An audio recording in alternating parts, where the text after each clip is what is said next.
Research and Technology will come to order.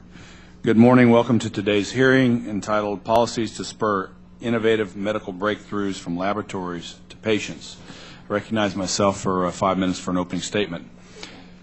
As a cardiothoracic surgeon and medical professional, I know firsthand there are many complexities surrounding the human body, and understanding human disease is one of the most challenging problems facing the scientific and medical communities. Complex human diseases will likely require an interdisciplinary and multifaceted approach, with the right scientific questions being asked and debated, with clear goals and endpoints being articulated. The creative drive of American science is the individual investigator, and I have faith they will continue to tackle, understand, and contribute original approaches to these problems. Medical diseases such as cancer, Alzheimer's, Parkinsonism, autism, epilepsy, dementia, stroke, and traumatic brain injury have an enormous impact and enormous economic impact and personal impact for affected Americans. For example, Alzheimer's disease is a severe form of dementia, and the sixth leading cause of death in the U.S. affects both the 5.1 million Americans that have the disease and their friends and family who must watch their loved ones suffer from its symptoms. The average annual cost of care for people with dementia over 70 in the U.S. is roughly between $157 and $210 billion in 2010. I want to stress my support for medical science research, in particular understanding diseases from an interdisciplinary perspective. As our witnesses will testify today, medical science has benefited enormously from fields as diverse as applied mathematics, computer science, physics, engineering, molecular biology, and chemistry.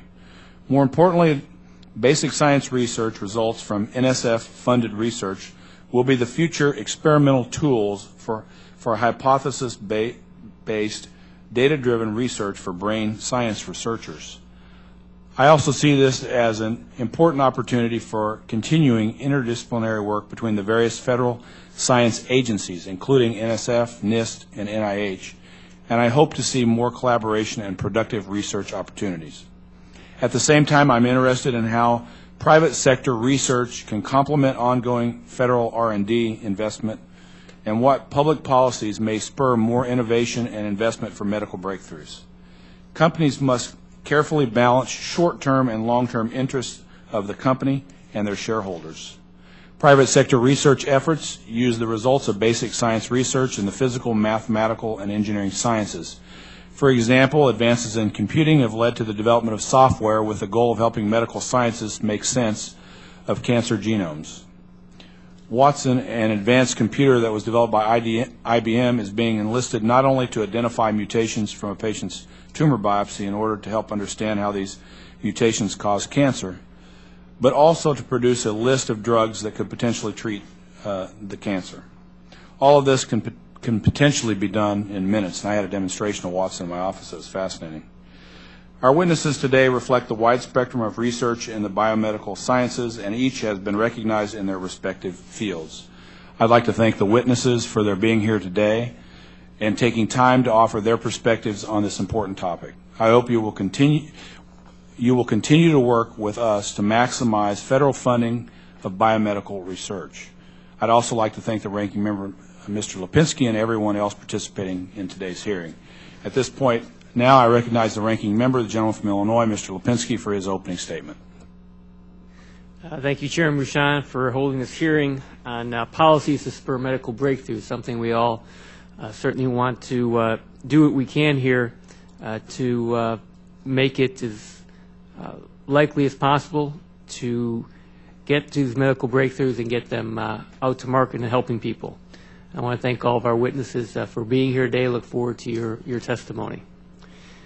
Innovation, whether in biomedical research or elsewhere, is about an ecosystem that is more than the sum of its parts. Federal agencies, universities, and research institutions, entrepreneurs, and the private sector all have important roles to play. That's why I'm glad we have witnesses from across these sectors here to testify today. In April, we held a hearing in this committee on innovation prize competitions, where we heard testimony about the need for a kidney prize to facilitate the development of more effective treatments for kidney disease and end-stage renal disease.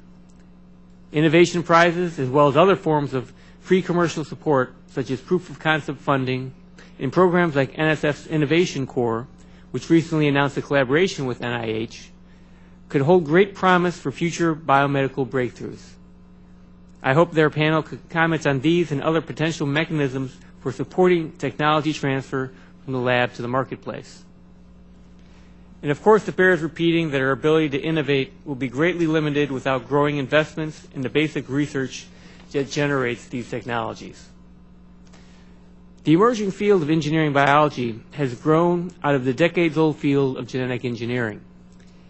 In the 1800s, Gregor Mendel established many of the rules of heredity that became the foundation of modern genetics by studying pea plants. But even before Mendel, farmers knew that by crossbreeding animals and plants, you could favor certain traits. Since the 1970s, scientists have been using more advanced tools to directly insert new genes or delete genes from plant and microbial genomes. Engineering biology is the next step in this field and is being accelerated by the development of technologies such as DNA sequencing, which has gone from taking years and costing billions of dollars to taking just days and costing a few $1,000s, which is truly amazing. We already started seeing commercial applications from engineering biology. I look forward to hearing more about how Dr. Kiesling and his research group were able to engineer a microorganism to produce a life-saving anti-malarial drug that is now being produced on a large scale by a pharmaceutical company. I also look forward to learning about other potential applications from engineering biology research, including energy, agriculture, chemicals, and manufacturing. Since this is an emerging field, and it could have significant economic benefit for the United States, it is important that we make the necessary federal investments in both the foundational research and across the potential application areas. Several of the agencies under this committee's jurisdiction have significant programs in engineering biology. The Department of Energy has one of the largest programs focused on bioenergy. The National Science Foundation is investing more in this area, both in individual research awards and through their support of an engineering research center at Berkeley. NASA and NIST also have programs in this area. And of course, NIH and the Department of Agriculture are significant players in this research. The nation would benefit not just from increased investment at individual agencies, but also from coordination of federal efforts under some kind of plan or strategy. Other countries have identified this area specifically as an important area to make investments in. The European Union's Europe 2020 strategy calls out this field as a key element as it develops a strategy and an action plan for investment. I've never seen that one happen before. I didn't even run over time yet. That was your warning. Don't worry, I'm almost done. I'm concerned if the United States does not take necessary steps, we will lose our leadership position in this field. That was symbolic of losing our leadership position. The light's going out. We should also ensure that we are facilitating public-private partnerships. Given the potential commercial applications across nearly all sectors of our economy, there's a need to engage and encourage private sector collaboration at a pre-competitive level. And finally, we must pay careful attention to issues of human and environmental safety and ethics when it comes to engineering biology research, including by supporting research on those topics. I look forward to all witnesses' testimony and the Q&A. Thank you all for being here, and I yield back the balance of my time. Thank you, Mr. Lipinski. I now recognize the chairman of the full committee, the gentleman from Texas, Mr. Smith, for his opening statement. Thank you, Mr. Chairman. Basic biomedical research is increasingly interdisciplinary in nature. Advances in applied mathematics, physics, chemistry, computer science, and engineering provide a better understanding of medical conditions and the tools to help find cures. The National Science Foundation can play an important and vital role in understanding the basic science behind many debilitating conditions. For example, developments in basic scientific research have provided deep insight into how the brain and other neurological structures are organized. NSF research could help us better understand conditions such as cancer, Alzheimer's, Parkinson's, autism, stroke, dementia, traumatic brain injury, epilepsy, and many other disorders. Countless lives have unfortunately been lost to these diseases, and the economic impact and the physical and emotional toll they can put on families can make them even more devastating. The National Science Foundation should support interdisciplinary research in conjunction with the National Institutes of Health to help us better understand medical illnesses. The Frontiers in Innovation Research, Science and Technology Act, or FIRST Act, supports basic research that has the potential to improve the daily lives of millions of Americans. The FIRST Act increases funding for subjects such as math, physical sciences, biological sciences, computer sciences, and engineering for fiscal year 2015. The FIRST Act, which was successfully reported out of committee this past May, includes a $270 million increase for fiscal year 2015 over current NSF spending for these important subject areas. Federally funded basic research has supported the creation of technologies that have changed and improved our daily lives, including the MRI and laser technology. Efficient and effective use of NSF funding geared toward basic research will help us better understand medical conditions and lead to medical breakthroughs that benefit both doctors and patients alike. Thank you, Mr. Chairman, for holding this hearing. And I want to say we have, at the risk of offending any other panel, we have an unusually distinguished panel of witnesses today, and we look forward to hearing from their testimony. Thank you, Chairman. At this point, if there are other members who wish to submit additional opening statements, your statements will be added to the record. At this time, I'd like to introduce our witnesses, and it is a distinguished panel. Thanks for being here. Our first witness is Dr. Harold Varmus, Director of the National Cancer Institute. He previously served for 10 years as President of Memorial Sloan Kettering Cancer Center and 6 years as Director of the National Institutes of Health. Dr. Varmus is a co-recipient of the Nobel Prize for studies of the genetic basis of cancer. Dr. Varmus was a co-chair of President Obama's Council of Advisors on Science and Technology. And Dr. Varmus majored in English, which I found interesting, literature at Amherst, and earned a master's degree in English at Harvard, and is a graduate of Columbia University's College of Physicians and Surgeons. Welcome. Our second witness is Dr. Mark Tessier-Levine. Did I say that right? President of the Rockefeller University, where he is also Carson Family Professor and head of the Laboratory of Brain Development and Repair. Previously, he has served as Chief Scientific Officer of Genentech, a leading biotechnology company. He obtained undergraduate degrees from McGill and Oxford Universities and a PhD from the University College of London, and was a postdoctoral fellow there also and at Columbia University.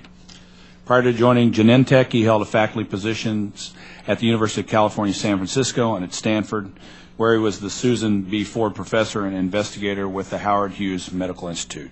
Welcome. Our third witness is Dr. Jay Kiesling, the Hubbard Howe Jr. Distinguished Professor of Chemical and Biomolecular Engineering and of Bioengineering at the University of California at Berkeley. He is the Director of the Synthetic Biology Engineering Research Center, Associate Laboratory Director for Biosciences at the Lawrence Berkeley National Laboratory, and Chief Executive Officer of the Joint Bioenergy Institute. Dr. Kiesling earned his bachelor's degree from the University of Nebraska and his graduate degrees in chemical engineering from the University of Michigan. In 2006, he was cited by Newsweek as one of the country's 10 most esteemed biologists. Welcome. And our fourth witness is Dr. Craig Venter, founder, chairman, and chief executive officer of the J. Craig Venter Institute Synthetic Genomics Incorporated and Human Longevity Incorporated. Dr. Venter contributed to sequencing the first draft human genome in 2001, the first complete diploid human genome in 2007, and the construction of the first synthetic bacterial cell in 2010. Dr. Venter is a recipient of the 2008 National Medal of Science.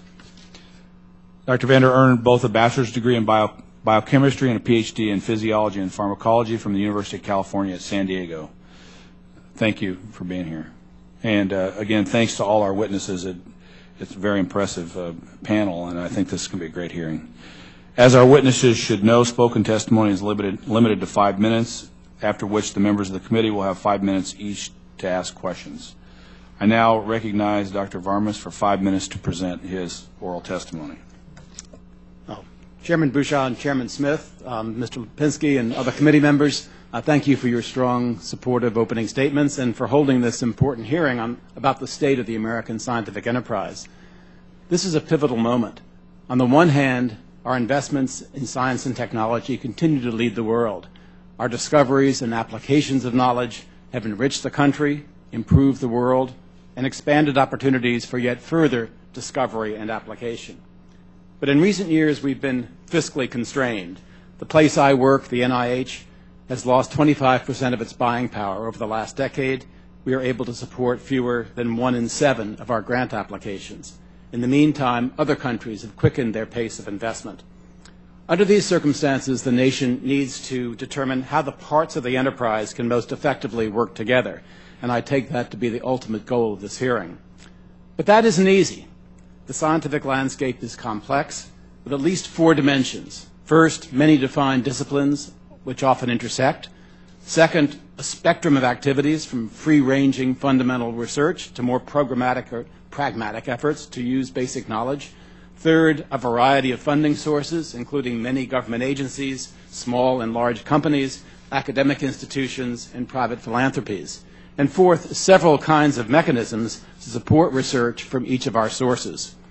Balancing these elements is of obvious interest to the subcommittee and to your witnesses. I'd like to make 4 points about the landscape to help guide our discussion today. The first 3 are operating principles. The fourth illustrates some novel ways in which my agency, the NCI, has tried to increase our effectiveness. First, the importance of interdisciplinary work, which has already been alluded to. Historically, major advances in medicine have been especially dependent on physics and chemistry. The body is an object that can be studied with those tools. Just consider microscopes, X-ray machines, radioisotopes, pharmacology, electrocardiograms, Mr. Bouchon, and the electroencephalogram. More recently, the studies of genomes that have been alluded to, proteins and cells, have revolutionized our understanding of normal and diseased human beings, thanks to inventions that required, again, physics, mathematics, engineering, and chemistry, as well as, importantly, computational science to handle the massive sets of data that we have accrued. Now, newly launched initiatives such as the President's Brain Project or the NCI's therapeutics efforts that are based on genetic signatures, so-called precision medicine, are going to require these and still other fields. In short, the future of medicine will depend on maintaining the vibrancy and the interaction of allied fields of science and technology. Second point, sustained fundamental research is essential for further developments in medicine. Yet, when financial support is highly competitive, as is the case now, the choice of research projects veers toward applications of existing knowledge and away from basic science, posing a serious risk to future productivity. I've mentioned that medicine is being transformed today by the unveiling of genetic blueprints and by the identification of the specific damage that occurs in most human diseases, specifically like cancers. But discovery is not finished. Despite these enormous increases in knowledge, fundamental features of biological systems have yet to be discovered. We know this from some very recent examples, the discovery of unanticipated forms of RNA that perform functions other than its well-known roles in the synthesis of proteins, or the discoveries of enzymes from strange organisms that allow rapid and efficient re-engineering of genomes of many kinds of cells. Such unanticipated results and methods and their subsequent applications can come only from unfettered basic research. The third point is that funders of research should aim for a balanced and synergistic portfolio. Each component of the scientific landscape has a limited range of action, and government, science agencies, academic institutions, and some charities have a strong mandate to invest in fundamental science. Commercial entities are constrained from a deep commitment to unfettered basic research, but invest heavily in applied research. And these observations, articulated over 70 years ago by Vannevar Bush, have been the basis for the success of American science. But still, all these elements need to interact and to learn where and how scarce resources are being committed, to engage in collaborative work, and to accelerate progress across the full spectrum of research and development. Finally, the fourth point, which I'll ask for some indulgence to describe briefly, leaders of funding agencies, especially in government, can help in the situation by using their various mechanisms to encourage interdisciplinary team science, to protect investigators working on fundamental studies, and to work with our funding partners, especially in these fiscally challenging times. And the NCI has exploited the flexibility of our funding mechanisms in a variety of ways that are listed in my written testimony. Just to mention a few extremely briefly, the Cancer Genome Atlas Project has supported many hundreds of DNA sequencers, geneticists, bioinformaticians, oncologists, and others to compile an extensive set of characteristics about over 20 different kinds of human cancer in a way that's now transforming the way we approach cancer patients through precision medicine. Our Frederick National Laboratory for Cancer Research in Frederick, Maryland, a contract program modeled in part on the Department of Energy's national programs, carries out both general service functions through nanotechnology in collaboration with 19 other agencies, and specific projects, like a project that addresses a collection of genes known as RAS genes that drive about a third of human tumors. And finally, our provocative questions exercise is intended to bring scientists of many disciplines together to identify the great unsolved and sometimes not closely attended to problems in a way that now allows us to fund proposals to answer those questions. I'll be pleased to answer any questions you might have. Thank you, Mr. Chairman. Thank you very much. Now, I recognize Dr. Tessier-Levine for 5 minutes. Thank you, Chairman Bouchon, Chairman Smith, Mr. Lipinski, and other members of the subcommittee for the invitation to speak today about how best to harness public and private sector activities to drive critical breakthroughs for poorly treated diseases. As president of the Rockefeller University, I bring the perspective of the academic sector. Rockefeller is a graduate biomedical research university with a distinguished record. Over our 113-year history, our faculty have been honored with 24 Nobel Prizes in medicine and chemistry, more than any other institution in the world. As former chief scientific officer at Genentech, a leading biotechnology company, I also bring a perspective from industry on how best to enable tomorrow's scientific and medical innovation. I'll start by noting that despite great advances in health and life expectancy in past decades, as Chairman Bouchon noted, there's an urgent need for new therapies. Death rates from cancer remain stubbornly high, and chronic diseases like Alzheimer's and diabetes are on the rise. The suffering is immense, and the costs of care could bankrupt us. The good news is that we're in a golden age of disease research thanks to technological advances like genome sequencing. If we make the necessary investments, we can understand why tumors spread, why nerve cells die in Alzheimer's disease, and the secrets of our immune system. But gaining this knowledge is only half the battle. Translating discoveries into new therapies is a complex process with substantial attrition. For every 24 drug discovery projects initiated based on basic science discoveries, only 9 candidate drugs eventually enter human clinical trials, only one of which will make it all the way to approval to help patients in the marketplace. 24 down to 1. This process takes on average 10 to 15 years and more than $1 billion for every approved drug, a huge and lengthy investment. Complex as it is, this process is remarkably successful thanks to 4 major groups of stakeholders working closely together. The first are biomedical scientists in academia and government who create new knowledge with federal support. They explore the inner workings of cells and organs in health and in disease, relying in important ways on instruments, tools, and methodologies provided by the harder sciences, physics, chemistry, math, and computer sciences has already been noted. Second are the large biopharmaceutical companies who lead the complex drug development process based on that knowledge. 2 additional stakeholders, disease foundations and small biotechnology companies, facilitate progression at the interface of the first 2. This ecosystem plays to the strength of each participant. Academia provides an unfettered environment where researchers can best explore scientific leads to break open new fields, whereas companies with their tightly defined structure are better suited to mounting the directed studies needed for drug discovery and development. And only the federal government has the resources and time horizon to invest in basic research that may not see a return for many decades. Companies already stretched thin by the duration and expensive drug development do not. Historically, this ecosystem has worked successfully, so much so that approximately half of all new drugs today are discovered in the United States. This investment has benefited patients, saved trillions in overall healthcare costs, and boosted the economy enormously, generating high-paying jobs and increased economic activity. And it has stimulated massive biotech and pharmaceutical investments in the U.S. How then should we maximize this vital drug discovery and development ecosystem, and what risks do we face? The logic of the biopharmaceutical sector is simple. companies locate their R&D operations near the sites of scientific innovation in academia to tap into the best scientists and a highly skilled workforce.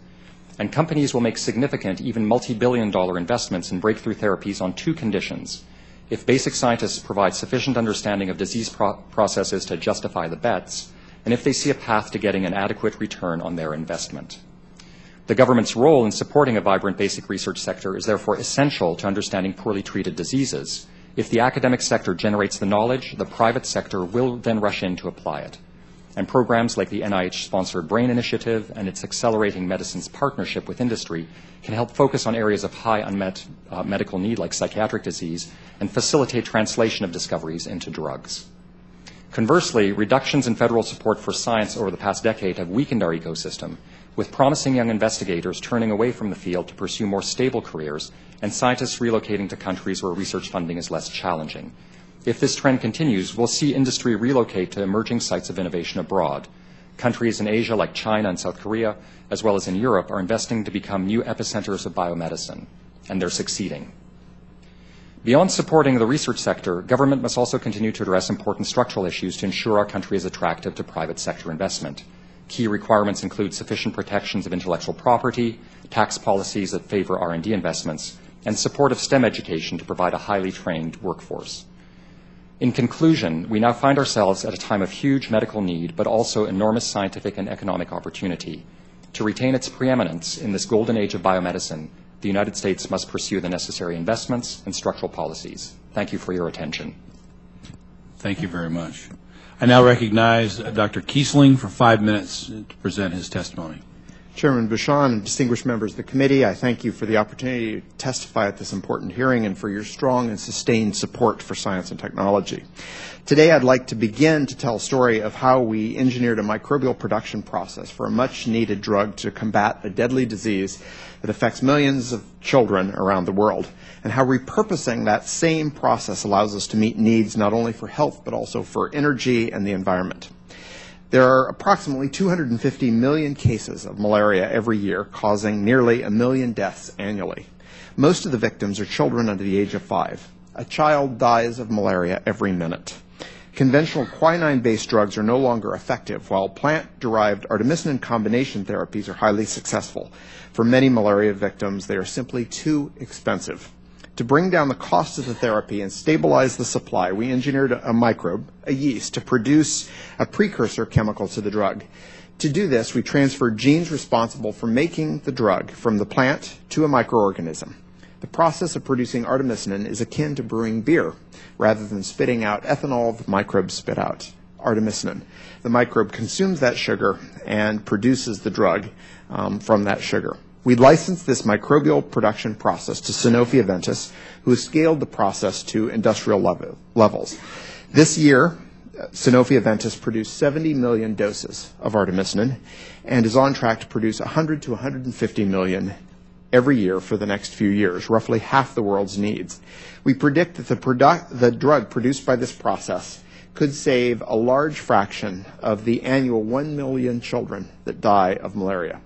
Begun in 2004, the artemisinin project was supported by a $42 million grant from the Bill and Melinda Gates Foundation, and took roughly 150 person-years worth of work to complete the project. We were able to complete the project largely due to readily available, well-characterized biological components, a significant point that I will return to shortly. The artemisinin story demonstrates the significant medical benefits of engineering biology, but also reveals how these benefits extend to chemical manufacturing. Unfortunately, engineering biology is still time-consuming, unpredictable, and expensive, and many urgent challenges in health and energy and the environment remain needlessly unresolved. Efforts aimed at making biology easier to engineer have come to be known as synthetic biology. As was the case with the development of synthetic artemisinin, synthetic biology represents a convergence of the advances in chemistry, biology, computer science, and engineering. Experts in the fields work together to create reusable methods for increasing the speed, scale, and precision with which we engineer biological systems. In essence, this work can be thought of as the development of biological-based toolkits that enable improved products across many industries, including medicine and health. About 10 years ago, around the start of the artemisinin efforts, several colleagues and I set out to develop these more generalized approaches to making engineering biology easier to engineer. We believed that we could engineer microbes to produce virtually any important chemical from sugar. Yet there was a severe lack of publicly accessible tools for building biological processes and products. So we went out to the National Science Foundation, proposed a center dedicated to building these tools for the research community. In response, NSF granted us the Synthetic Biology Engineering Research Center, a 10-year multi-institutional research project designed to lay the foundations for engineering biology. Now, 8 years later, SynBRC has produced a broad range of toolkits that are being developed in the fields of energy, agriculture, health, and security, and offer an array of economic benefits. When SynBRC was established in 2006, it was the nation's single largest research investment in synthetic biology. 8 years later, this and other federal funding have catalyzed the growth of academic research centers around the country, the production of many synthetic biology-enabled chemicals in the private sector, 5 startup companies from SynBRC itself, and a robust private-public consortium that helps guide the research from lab, bench to bedside. The U.S. model has been so successful that other countries, particularly China and the UK, are developing aggressive, nationally coordinated research programs in an effort to surpass the U.S. to become the global leaders in biological engineering. These investments in synthetic biology are already making their mark on national economies. By some estimates, domestic revenues from biologically engineered systems was thought to account for more than 2.5% of U.S. GDP in 2012, with a growth rate of 10%. The U.S. has been a leader in this field because of early and focused federal investment, but we now face stiff competition from overseas and uncertainty in our pre-competitive investments here at home. I believe that now is the time for federal governments to work with academic and industrial researchers to launch a national initiative in engineering biology to establish new research directions, technology goals, and improve interagency coordination. I thank you for your time. Thank you very much. I now recognize Dr. Venter for 5 minutes to present his testimony. Chairman Bouchon, distinguished committee members, thank you for the invitation to be here today. I represent a not-for-profit independent research institute, the J. Craig Venter Institute, and 2 biotech companies, Synthetic Genomics and Human Longevity, Inc. We have a combination of funding from the private sector, from donations, from DOE, from DARPA, from NASA, from NSF, NIH, BARDA, in a range of interactions that range from 100% privately funded to 100% publicly funded. This is a very exciting time in science, as you've heard from my colleagues. We now have the ability to interchange the genetic code and the digital code in the computer. We can read the genetic code, put the data in the computer, and now we've shown, as my colleague Jay Kiesling has discussed, go the other way and actually write the genetic code. And 4 years ago, we announced the creation of the first synthetic organism completely writing the chemical genetic code. This is having implications in lots of areas. We've had a great collaboration with BARDA and with Novartis for making the first synthetic vaccine against flu. When H7N9 broke out in China, a team in China sequenced the genome from a patient, posted it on the internet. We downloaded it, and within a few hours synthesized the H7N9 virus that was immediately started in development for a vaccine. BARDA has now stockpiled a substantial amount of the H7N9 vaccine before the first cases appeared in the U.S. It's the first time in history where the U.S. is ready for a deadly pandemic before the first cases reached this country. We can send vaccines through the internet. Information now, biological information, moves around the world digitally. It's not a matter of sending DNA in clones. We're using this in lots of different ways.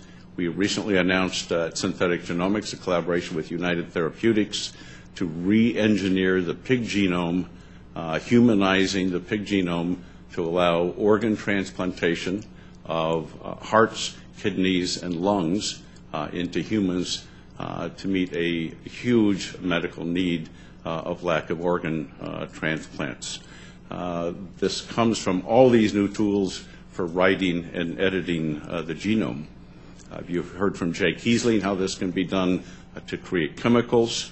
We've engineered synthetic genomic algae to produce large amounts of omega-3 fatty acids that ADM is taking into extremely large scale production. The ultimate application of all this is in medicine. We've recently announced with human longevity, we formed the largest human DNA sequencing facility in the world. We're scaling up from 15 years ago when we sequenced one genome over 9 months for roughly $100 million to doing 100,000 genomes a year, hopefully within 18 months, with the goal to have 1 million human genomes by 2020 in a database to allow this data-driven practice of medicine. This is a very exciting era, but it is a challenge, as you've heard from my colleagues, with the changes in government funding, the competition from overseas, as Dr. Kiesling talked about. In this same field, the Chinese government supports their industry to the tune of billions of dollars versus competition with industry. These challenges are important, exciting. Also, we deal with the public policy issues. Bob Friedman, my colleague's head of policy at the Venture Institute. We've been asking ethical questions before anybody else. We've driven them, and the latest iteration of this was when we announced the first synthetic cell. The Obama administration asked their new bioethics commission to take this on as their #1 challenge. These are exciting times, they're challenging times, but this science has a chance to revolutionize medicine and perhaps be a new industrial revolution. I'm pleased to take any questions. Thank you very much. Thank you, and I agree. This is an exciting time in healthcare. I miss healthcare. I've been out of it now for 4 years. From an overall federal budget standpoint, usually when I'm in a hearing and we're talking about discretionary funding programs, I like to say that right now in Washington, D.C., unfortunately, we're not addressing the entire piece of the federal spending pie. And I will. I recognize myself. He told me I had to, so I do. For whatever time I have left. And that is a challenge because many people know that 60 or 65% of all federal spending right now is mandatory spending, and the remaining part is discretionary spending, including Department of Defense, and that's where we start to see discretionary programs like research funding being pinched in an effort to balance the overall federal budget. So I'm hopeful that in the next number of years or short time frame that we'll begin to address the entire piece of the pie and take some of the pressure off discretionary spending, particularly research funding, which I think most of us on this panel would agree is extremely important and needs to be probably increased to keep up. I'll ask Dr. Venter this question. The return on investment from R&D, like in the pharmaceutical industry, has been a subject of recent debate because there are companies that are adept at R&D, and these returns can be significant from both clinical and economic perspective. However, out there are some forces that are, specifically in the healthcare industry, that have maybe the opposite perspective, people that are controlling companies and believe that R&D is no longer productive in the private sector, for example, and you seeing this as some companies are bought and sold, that some people don't value the R&D that was being done by the company. Do you disagree with this? Can we talk about the benefits of robust R&D at the same time the potential consequences of cuts to R&D budget in the private sector based on the shareholder investment in the companies? Well, I think the experience that I have, and if you look at the biotech industry as a whole, it's largely based on basic research. It's only when you get way past that into the manufacture and development of drugs that I think you get into some of those conflicts. What I see is many people turn to biotechnology and the robust funding that we have with capital investment as an alternative way to fund basic research, because every breakthrough that we rely upon in the field of synthetic genomics, we've been doing basic research there for 8 years, with these new efforts to sequence large numbers of human genomes and have them impact medicine. These are large research projects that in other places are taken on by government funding, not by private capital. So I see it from the opposite point of view. I see much more private money, private investment going into supporting basic research, because I think we all agree it's the basic research that drives these breakthroughs in every field. Yeah, I would agree. R&D research in the private sector, is important, and hopefully we can continue to encourage all of our companies to continue to value this as a very, very valuable thing. Dr. Varmus, in your opinion, do we have the right balance between basic and applied science research, particularly in the biomedical science? Do we spend too many resources or overemphasize on applied sciences at the expense of basic science research? Where's that balance? Where do you see that? Thank you for the question, Mr. Chairman. Turn on your mic. This is a very difficult thing to measure, because the definitions of basic versus applied science, especially in this day and age in which the approach of basic science to clinical application is very, very close.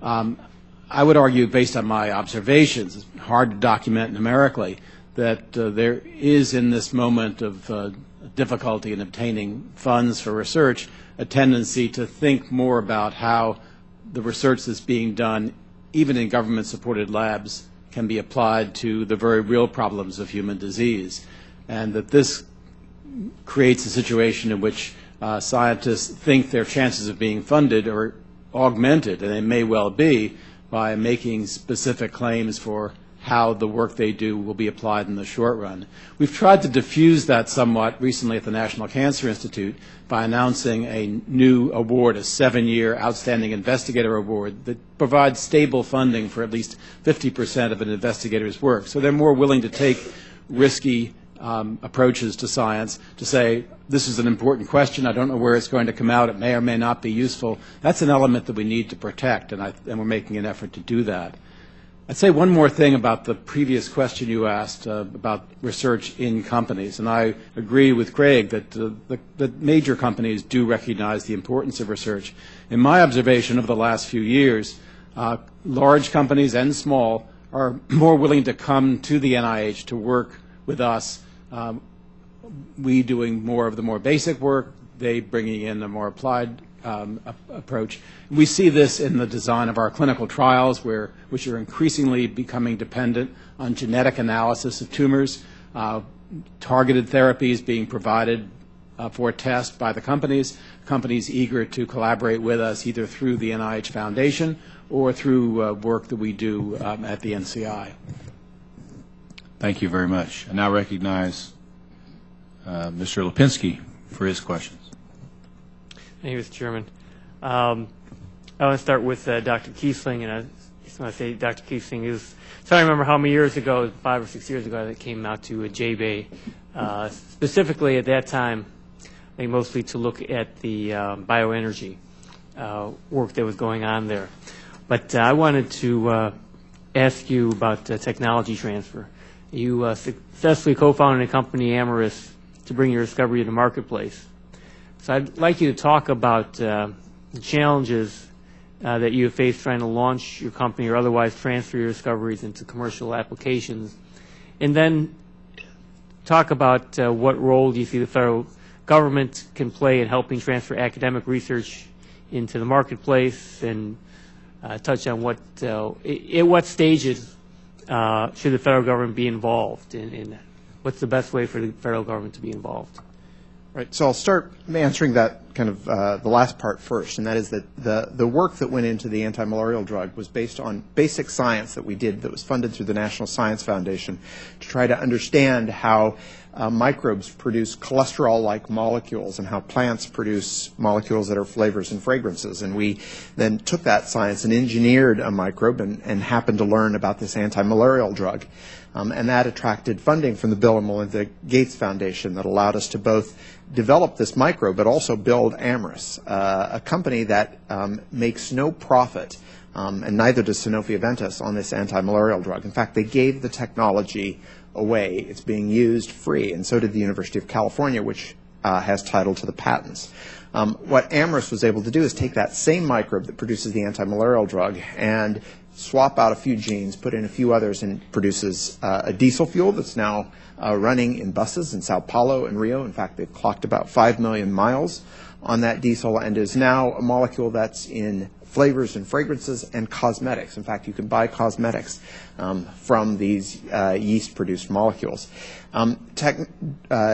Our ability to get that technology out to companies is critical. Amyris came into the University of California, licensed that technology, and that allowed them to build the company. And that federally funded research and research funded by the Bill and Melinda Gates Foundation made all of that possible. I think it's critical that the federal government continue to fund basic science and basic research because, as we heard in this hearing today, that leads to the development of companies, and those companies tend to be located near the science that's being done so they can have access to those scientists and build the companies further.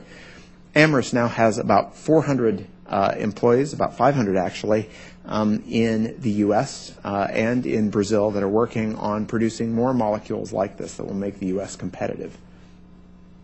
Thank you. And you had talked about doing the time may be right for some kind of national initiative. What would you think that should look like? I think that the U.S. could and should make investments in biomanufacturing and generally in this area of engineering biology.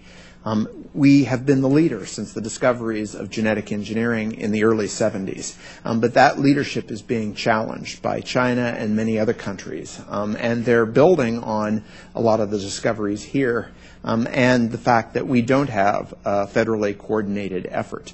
An effort that would coordinate all the federal agencies so that they're moving in the same direction toward engineering biology, I think could have a huge impact on the field and also on our national economy. As I mentioned earlier in my talk, this area is an area that's growing rapidly and will continue to grow. We want to make sure that it grows in the United States, and an effort by the federal government around engineering biology could ensure that. Does any of the other witnesses have any comments or suggestions along those lines?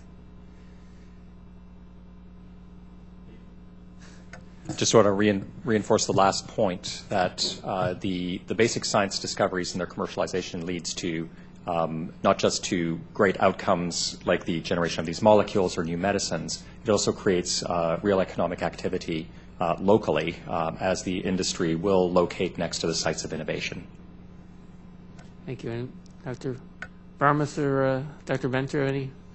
Well, I just would emphasize that at the Cancer Institute, for example, the fundamental tools of genetic engineering are in use almost every day to change the behavior of cells, experimental animals that allow us to probe the secrets of cancer more profoundly. And new developments in this area are much to be welcomed by us in our experimental approaches to cancer. Thank you. Yield back. Thank you. Recognize Mr. Johnson from Ohio. 5 minutes. Thank you, Mr. Chairman, and really appreciate our witnesses being here today for this hearing. I'm an information technology professional for most of my life before I came here to Congress, so I'm always looking at how advances in technology affects different industries, particularly yours. So I'd like to go in that direction just a little bit if I could. So for Dr. Varmus and Dr. Venter, if you would, we're increasingly seeing the need for big data to help us decipher scientific problems, including understanding the genome and complex diseases like cancer. What is the future of cloud computing and big data in biomedical science research, and what role will they play, do you think? Thank you. This is a very timely question because the NIH and NCI in particular are now housing some of the largest data sets in the world as a result of the accumulation of genetic information about cancer. As you may understand, but cancer, they can't find Lois Lerner's emails. Go figure. No comment. Go ahead. Go ahead. As you know, cancer is a disease largely driven by changes that occur during life in genomes, and being able to understand the patterns which differ from every tumor to another is critical. We have built, through the exercise I mentioned, the Cancer Genome Atlas, a huge database that needs interpretation. The question about cloud computing is particularly apt for us at the moment. We now have, we're about to launch a cloud pilot exercise in which we will fund two or three competitors to do experiments with cloud computing to allow investigators around the world to work with our large data sets. The NIH more generally has an initiative called Big Data to Knowledge, BD2K, that is attempting to learn both the computational rules that will make best use of that data, but also to do so in the context of privacy, which is important in medical research, and in a way that allows fair access of our investigators throughout the world to those data sets. In addition, there is a movement underway internationally to create something called the Global Alliance for Genomics and Health that will has attracted the attention of literally hundreds of institutions around the world to be sure that data sets initially in the area of oncology and rare genetic diseases to have access to those data sets, both to understand the underlying nature of the disease and to make informed decisions about prognosis and treatment of those diseases. Okay, thank you. Dr. Venter? Thank you for your question. It is, as Harold said, very timely. There are two thresholds we just passed that actually allowed us to form human longevity. One was the sequencing technology that just barely passed the threshold of cost and accuracy. But the most important changes are in the compute world. And we are going to rely very heavily on cloud computing, not only to house this massive database, but to be able to use it internationally. We will have operations in different parts of the U.S. and even in Singapore to allow us to do computes 24 hours a day. The cloud sort of makes that seamless instead of trying to transport this massive amount of data. Trying to move things from my institute in Rockville, Maryland to La Jolla, we had dedicated fiber, but it is now so slow with these massive data sets. We use SneakerNet or FedEx to send disks because we can't send it by what you would think would be normal transmission. So the use of the cloud is the entire future of this field. Okay, all right. Well, Dr. Varmus, in your written testimony, you discuss how supercomputers have created a powerful tool to analyze massive, complex data sets for genomics, proteins, and other biological sciences. In my final 30 seconds here, do you think that if the Department of Energy and National Science Foundation developed the next generation of computing, supercomputing, moving from petascale to exascale level, that even more medical breakthroughs would be made possible? And is supercomputing capabilities a limiting factor for future medical breakthroughs? Yes, absolutely. And this, in some way, would we would obviously capitalize on efforts that the DOE has made, just as we have in the past, using DOE beamlines for our structural biology work. As Craig mentioned earlier, the number of genomes being sequenced is accelerating very rapidly, and the ability to sift through all that information, to look for patterns, to look for common mutations in different tumor types, to try to understand the biological events as revealed by genetic analysis to the clinical events, the real life experiences that patients have, is going to be a tremendous task that is going to we have not yet achieved in solving simply by sequencing these genomes. We need to understand what those patterns mean, and it's going to require a tremendously heavy lift in the computer world to do that. Okay. Well, thank you very much, Mr. Chairman. Thanks for giving me the additional time. You're welcome. We are going to have votes probably in the next 5 minutes or so, but once they call the vote, we still have plenty of time. We'll be able to finish our line of questioning, and so I now recognize Mr. Peters. Thank you very much, Mr. Chairman. I want to thank all of you for being here, particularly my constituent, Dr. Venter, and we're so proud and awed and excited by what you've accomplished in the genome. And as I was listening to the testimony and looking over some of what you presented, it strikes me that you, in particular, are someone who's been on both the private and the public side of this.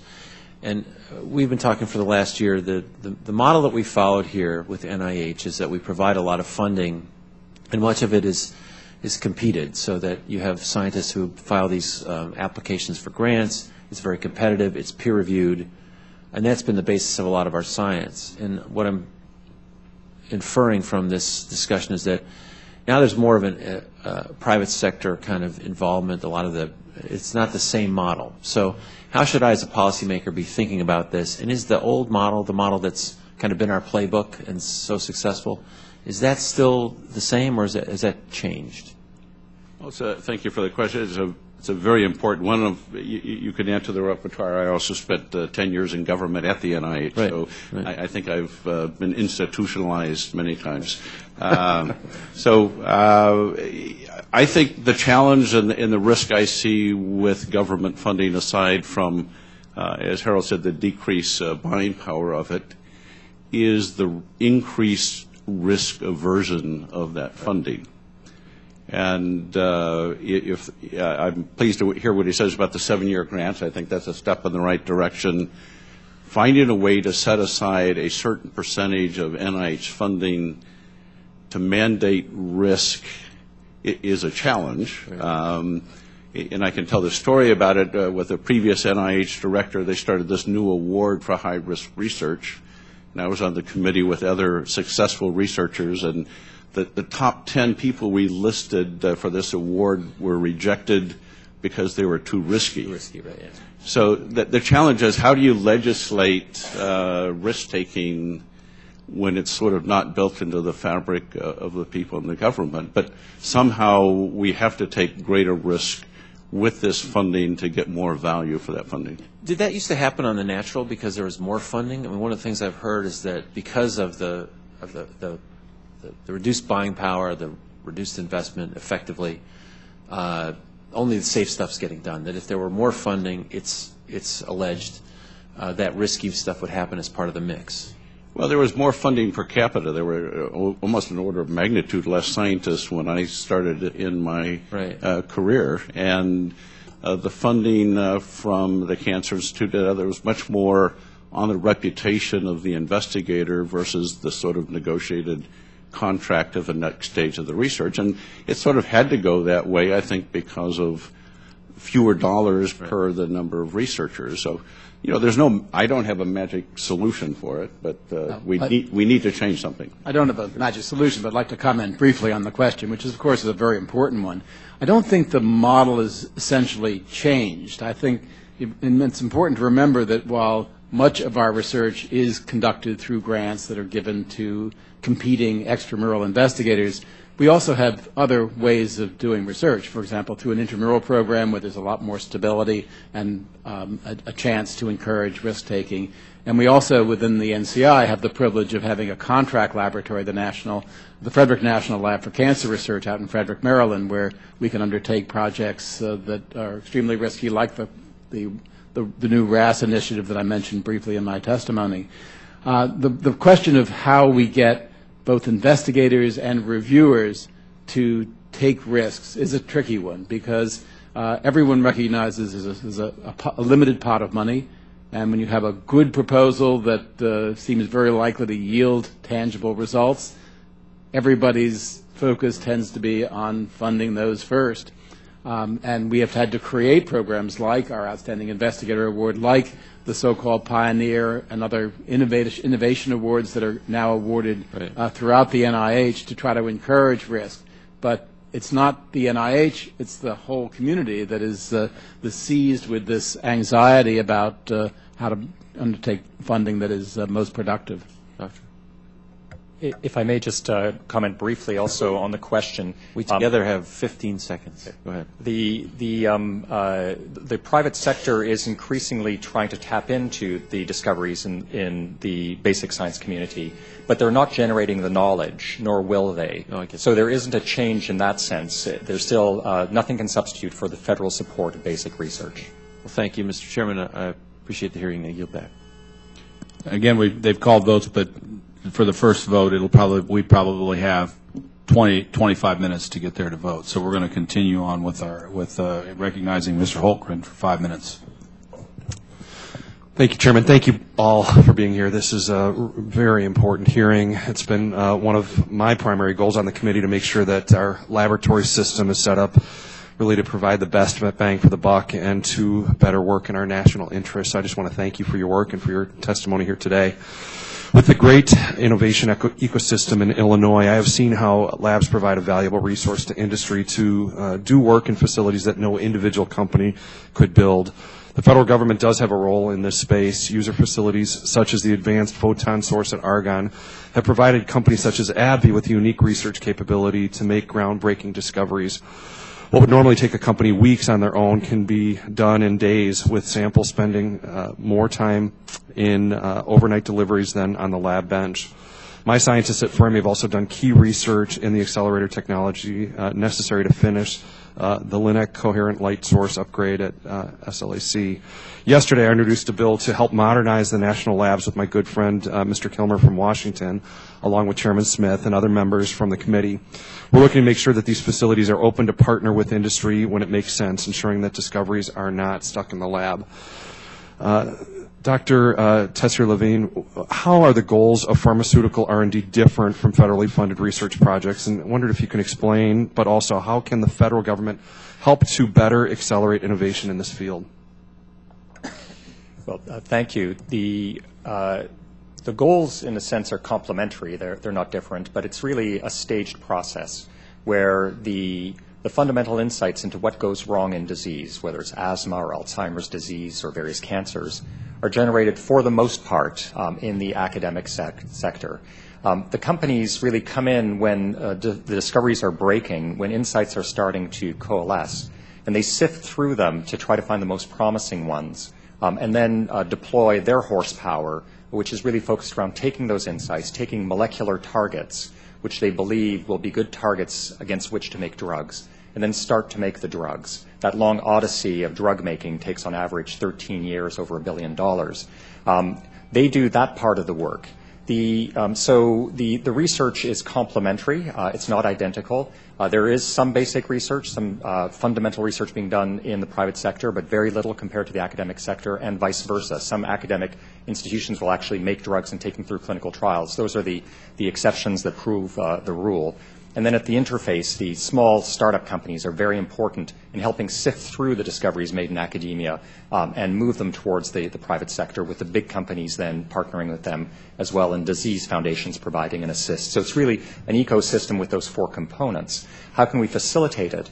There's a lot of effort being placed right now on that interface. It's really about the interface. How can we ensure that discoveries in academia don't lie fallow, that people recognize them and develop them? And there are a number of initiatives that are being made on those fronts. I mentioned in my testimony the Accelerating Medicines Partnership, which brings together the NIH, the Foundation for NIH, and 10 companies to focus on very important areas like type 2 diabetes and Alzheimer's disease, to try to identify the best molecular targets. What are the best insights from academia? What are the biomarkers of the disease? What are the best targets for the biopharmaceutical industry on which to deploy its horsepower? So I think it's initiatives at that interface that I think will yield the biggest bang for the buck. What we're not going to see is a change where the pharmaceutical industry does a lot of the basic research or academia makes a lot of the drugs. But what we can really help with is that interface. Thank you. Dr. Venter and also Dr. Kiesling, are you concerned about any government regulations that might adversely affect both research and technology transfer of advances in synthetic biology? Thank you for the question. I have not seen anything at all. I think, that the whole case of intellectual property being important in this new field, I think, is overplayed. I think in this new field of applying genomics to medicine and the rapid change of events in synthetic biology, its first mover effects and making great advances, I would say, are an order of magnitude more important than IP is now. It's like the software industry. The changes are happening so fast that you can't really protect things with intellectual property as much as you can by just trying to stay ahead of the curve. My colleagues may disagree. Dr. Kiesling, I wonder if you have any thoughts on government relations, government regulations that might adversely affect research and technology. I don't think there is right now. We've had a very effective system that started with the dawn of genetic engineering. That system has changed over the years as the technology has changed, but it's proven very effective, and I think we should continue that regulation that works so well. And if I may just quickly, I'm out of time. But that's right. Comment on Dr. Venter's point. I think his point really applies to tools and technologies, which evolve quickly. I think when it comes to pharmaceuticals, the patent system and IP protection is absolutely essential. Otherwise, the industry just won't invest. Thank you. I'm out of time, and I know we've got votes, so I will yield back. Chairman, thank you so much. You're welcome. I ask unanimous consent to allow Mr. Rohrabacher to participate in the questions. Without objection, the chair recognizes Mr. Rohrabacher for 5 minutes. Thank you very much, Mr. Chairman. And let me note in the last point that was just made that patent rights have been considered vitally important to American progress from day one. In fact, it's the only right that's written into the body of the Constitution as the word right. The Bill of Rights came later.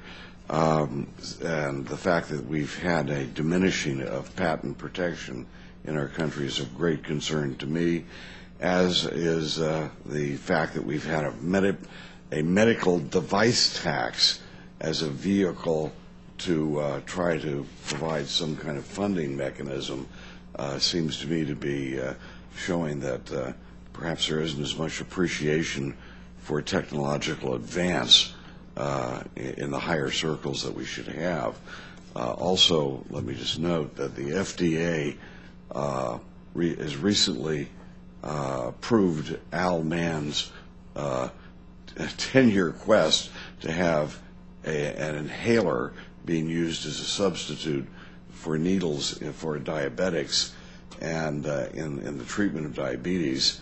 And it took him 10 years and $1 billion. These are things of great concern. That can't go on. I'm having something held off the market for that long and that expensive added to the process are reasons for concern. But today, Mr. Chairman, I'd like to ask the panel about another flaw in the system. I'd like to submit with for the record an article from the New York Times. Without objection. This article details a real challenge that has surfaced in California with a particular company that is being taken over by a hostile takeover. And it appears to me, after looking at this and looking at the details behind this, that we have a basic flaw in our tax system and in our basic structure, corporate structure that we've set up that will discourage R&D in the private sector by companies. And that is what we have here is Allergan, a company that has hundreds, if not thousands, of employees engaged in research, is being taken over by a hostile takeover by a company who is actually raising the money for the hostile takeover by a plan that includes eliminating all the R&D. And thus you have a profit in eliminating R&D from a company by other companies who want to take over. I mean, this methodology is seen by others, we're going to have basically a huge reduction. We've made it profitable for companies then to come in and eliminate R&D. Have any of you gentlemen got any thoughts on that? Or is this just maybe a new new concept here? This is not it's not a new concept to the pharmaceutical industry. Okay. CEOs will come in and think they can greatly improve the bottom line by getting rid of R&D, and that's true for a very short period of time, but they basically bankrupt the company very quickly for doing that. So anybody who takes that philosophy is extremely short-sighted. Well, then this is really not short-sighted. They're not short-sighted for themselves. That's the whole point. They can give themselves $1 million bonus and buy a new yacht because they've now given themselves a profit at the expense of perhaps discoveries that could be made that would improve the lives of all of us 10 years down the line. This is a catastrophe. This is a catastrophe for people whose lives will now not be helped by the R&D that Allergan and other companies like it are conducting. And we need to correct this flaw in the system. All these other things I've heard today are important, and I'm really, Mr. Chairman, I commend you for calling this hearing. And the fact is that, but what this whole issue that I just brought up, this undercuts so much of whatever the government's basic research is doing, and all the other things that have been mentioned. If our own private companies that invest in it, now we've made it profitable for other companies to take them over and eliminate it. Our people are going to suffer needlessly in the future because of this. Mr. Chairman, again, thanks for holding this hearing. All of the points that were made today are really significant. I've learned a lot, and I appreciate your leadership in this issue. Thank you, Mr. Rohrabacher. At this point, I'd like to thank all the witnesses for your testimony. This is very valuable testimony as our subcommittee and the full committee look to reauthorize National Science Foundation and are very important in funding research, obviously.